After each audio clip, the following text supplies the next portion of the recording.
Don TV நேயர்கள் அனைவருக்கும் இனிய காலை வணக்கம். மீண்டும் ஒரு கதைவழி அறமொழியின் ஊடாக உங்களை சந்திப்பதில் மகிழ்ச்சி அடைகின்றேன். இன்று நாங்கள் சிறு பிள்ளைகளிடம் பொய் சொல்லக்கூடாது, சொல்வவற்றை திருத்தமாக சொல்ல வேண்டும் என்ற விடயம் தொடர்பாக உங்கள் சிந்தனைக்காக ஒரு சிறு கதை ஒன்றை உங்களிடம் சொல்லலாம் என்று நினைக்கின்றேன். பாலன் ஒரு விறகு வெட்டி.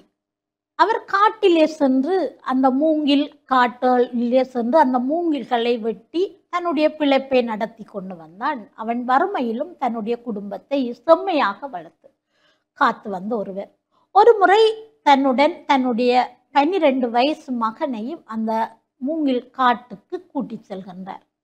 அப்பொழுது அந்த சிறுவன் வழி முழுக அவர்கிட்ட கதையாக கேட்டுக்கொண்டு வருகின்றார். இந்த காட்டில் என்னென்ன பறவை இருக்கு, என்னென்ன மிருகம் இருக்கு, அந்த மிருகங்கள் எல்லாம் பயங்கரமானவையா, அந்த மரங்களின் பெயர் என்ன, சிறுவனுக்கே உரித்தான அவ்வளவு செயற்பாடுகளையும் கேட்டுக்கொண்டு வந்தார்.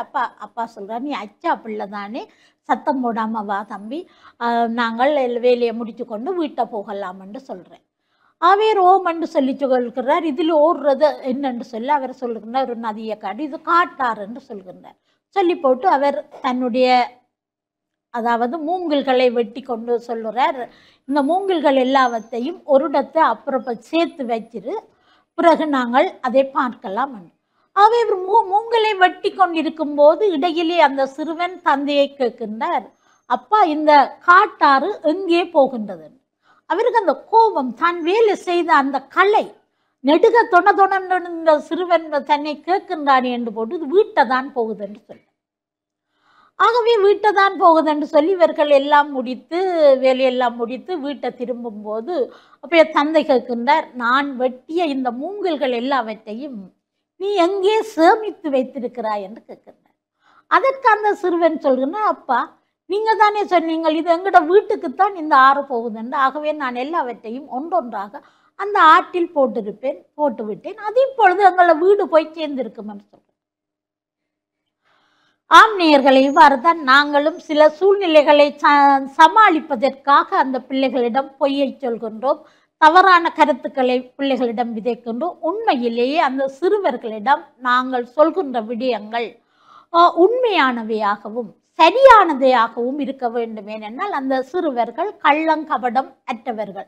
அதே நேரத்தில் அவர்கள் பெற்றோர்கள் சொல்லுவதை அவர்கள் உண்மையானதாக நிற்கின்றார்கள். ஆகவே இங்கே பாருங்கள், எவ்வளவு கஷ்டப்பட்டு அந்த மூங்கில் மரங்களை வெட்டி கூட இறுதியிலே அதெல்லாம் அந்த காட்டிலே போனதுக்கு காரணம் அந்த சிறுவன் அல்ல. சிறுவனுக்கு சரியானதை சொல்லி இருந்தால் அந்த சிறுவன் அவ்வாறு செய்திருக்க மாட்டார். ஆகவே அன்பானவர்களே, நாங்கள் எப்பொழுதும் இந்த குழந்தைகளிடம் சரியானதையும் திருத்தமானதையும் சொல்வதன் மூலம் அவர்கள் நல்ல சிறந்த உளநலம் உடையவர்களாக இந்த நாட்டுக்கு, வீட்டுக்கு, சமூகத்துக்கு பொருத்தப்பாடு உடையவர்களாக அவர்கள் வளர முடியும் என்று கூறி அருமையான இந்த வாய்ப்புக்கு நன்றி கூறி விடைபெறுகிறேன். நன்றி.